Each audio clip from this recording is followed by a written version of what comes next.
Greetings, Guardians, my name is Bife here. So, some of you might have missed this while wandering around Tharsis Cantina for the first time, but behind Arnor Mahal in this little nook, there's what looks to be an awoken Corsair just milling about. However, this is one of those instances where Bungie has been able to take some of the set dressing of the world and add some very interesting flavor to it through text. I already showed this off in some of the preview footage of Renegades that I took from Bungie, but I'll show it in the game here as well because it has made it into the final build. This Corsair dressed Awoken is listed simply as a stranger, and the interaction with them reads as follows. You feel a paracausal flow in the air as you catch a lightbearer staring your way. Their expression is unreadable under the helmet. They incline their head towards you ever so slightly. Baal is a pretender, they whisper. Not like us, not like you. Sorrow will consume him, if the Nine don't do it first. So, all of a sudden, it appears that we found ourselves another Dredgen.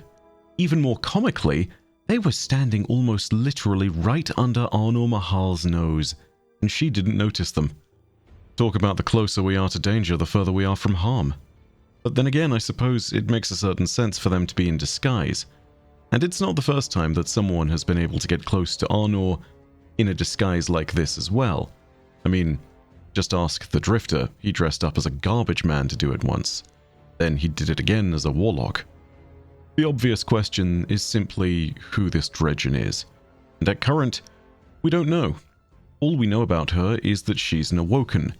The regalia of the Reef's Corsairs is telling, but I don't necessarily want to chalk it up to them actually being one of Mara's faithful foot soldiers, whilst also being a Dredgen on the side. You see, Awoken Corsairs don't accept Lightbearers into their ranks. It's very obvious when a Lightbearer is coming along. They grow up in tight-knit societies within the Reef, and Lightbearers stick out like a sore thumb. Only recently has Mara openly welcomed the kind of deep cooperation with Guardians that sees her truly placing complete trust in us. It probably takes years to get into the Awoken Corsair's core, and, well, we've not had that kind of close cooperation for that long. After all, remember, it was only something like 6 years ago that Guardians were allowed access to the Dreaming City, and whilst the war with the Witness certainly forced a lot of quick cooperation, it hasn't led us into their ranks of true military standing, even when we became Mara's distinguished Knights of Service during times like the Season of Defiance. I don't think it's quite the same. These are the standing Awoken military forces. They have one loyalty, and that's to the Queen. Not to mention, there is another point. The Awoken can directly tell when someone with the light is nearby, as they can sense it. It's almost like someone is shining a bright light in their face. It's a bit harsh to them. So for a Lightbearer to be hiding in plain sight amongst the Awoken, no, that doesn't make sense at all. This all tells me that this Dredgen figure in front of us isn't some Corsair working on behalf of Mara Sov as an agent of sorrow, or perhaps working in the military whilst also moonlighting as a weapons of sorrow wielding Dredgen. No, it tells me instead that this is a disguise, and that they've stolen it so that they can create some distance between them and the other patrons of Tharsis Cantina. After all, Corsairs are effectively soldiers within the Awoken Navy, so her presence alongside that of Arnor Mahal is akin to two members of law enforcement staking a claim to a corner of any bar. Nobody within the crime syndicates will want to go anywhere near them. Nobody except, perhaps, for us, because as Guardians, as Lightbearers, we can interact with the criminal syndicates, but we don't necessarily fear Arnor or the Corsairs of the Reef. In fact, Guardian curiosity is perhaps the only good reason to talk to a Corsair. And in this regard, maybe the disguise is really well chosen.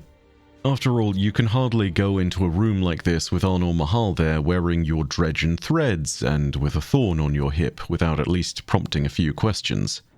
There is the further question of whether they're one of the 6 Dredgens from the Shadows of Yore, and technically it's not impossible, though we can immediately rule out some amongst their number given the mismatch of gender. Technically, I don't think we get genders for any of the Shadows of Yore, barring Dredgen Bane, Dredgen Vale, and Dredgen Cull. So that leaves us with 3 possibilities. The only name amongst the bunch that is femme-presenting with the original 6 Shadows would be Zana Mas, aka Dredgen Scar. This name also fits because it has a lot of the trappings of a little internal symmetry that some Awoken names do have.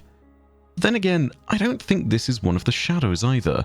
One has to remember the association of the Shadows and the expressed mission behind their creation, thanks to Dredgen Vale and Dredgen Bane. Understanding that, I think that this is unlikely to be one of the original Shadows of Yore. It's possible, but the way they talk gives a fair degree of reverence to the Weapons of Sorrow, and the way that they're looking at Bale as a pretender is, well, almost with a guarded jealousy. They enjoy their position, I think, and the Shadows of Yore have a different perspective. At least, Dredgen Vale and his lot should. Given that they're clearly an Awoken, we can also rule out another interesting figure, Janna 14. She's an Exo-Warlock and a creator of the Osteostriga. She took part in a weapons test back in the Last City where the Weapons of Sorrow were meant to be tested against, well, carcasses, and the effects were pretty grisly. However, there was a member of her research team who died in the process, and she became obsessed with their slow death to the Weapons of Sorrow, and Thorn's corruption in particular. She would eventually leave the tower in disgrace, chasing after the Whispers of the Weapons of Sorrow, looking at them almost like children. This incident is also what unintentionally created the Necrotic Grips exotic. However, as Janna 14 fled, she would create her second child, that formerly mentioned Osteostriga, and she would write her own revisions to Sorrow, a more nuanced take on what was the unmaking created by the Shadows of Yore via the 7th Book of Sorrows. Janna 14 is at large, and for the longest time when a Dredgen was being mentioned, I wondered whether Janna 14 would actually be filling the spot of Dredgen Bale here. However, this also can't be her standing in front of us now because again, Janna 14 is an Exo, not an Awoken. To me then, the most likely possibility is, well, a little bit interesting. This stranger appears to be a Lightbearer just like you. Someone who has dabbled perhaps in the ways of the Unmaking and has crafted for themselves a weapon of sorrow that they now wield across the frontier. After all, there must be dozens of people who think themselves to be Dredgens thanks to the Drifter, and whilst he bestows the title through Gambit with a means of mocking glee, I think it would be fair to say that there are some Guardians who clearly don't see it that way. There must be dozens of them, just like this, all across the frontier who wield such a weapon and follow the whispers it makes. After all, when you waltz up to them, they're not referred to as a Guardian, they're referred to as a Lightbearer, implying that they use the light, but that their associations and loyalties don't necessarily lie with the Last City and its people. If nothing else, it's a reminder that out there across the lawless frontier there are dozens of individuals just like Dredgen Bale, all with weapons of sorrow, all biding their time, all holding that same title spawned long ago by Razel Azir's doomed choices, the accursed name of Dredgen. The difference being, of course, this person was only able to scrounge up an Awoken uniform, and Bale was able to find the support of one of the 9. Anyway, that's all from me for today. Quicker video today, but definitely something that I think you will find interesting. If there are other weird bits and pieces around Tharsis that I find which I think are worth talking about, which I've already found a few of at the very least, I'll be sure to make a video on them. For now though, tell me who you think this Dredgen is likely to be, and tell me what you think the potential impact of them in the future of the story might be as well. After all, I don't think it's coincidence that Bungie would be sitting there and leaving this Corsair right there at the entrance next to Arnor Mahal without some kind of potential to look at the future of this character. They don't even have a name, but that's kind of what's exciting about it. It could be anyone. Anyway, if you enjoyed, go ahead and leave a like and leave your thoughts down in the comments. If you want more Destiny content and content from universes near and far, go ahead and hit subscribe and the bell next to subscribe to turn on email notifications. But, as per usual, know that your viewership as always has been quite enough for me. and that in the meantime, my name has been My Name is Bife. Rhodacia ad Astra. I'll see you, Starside.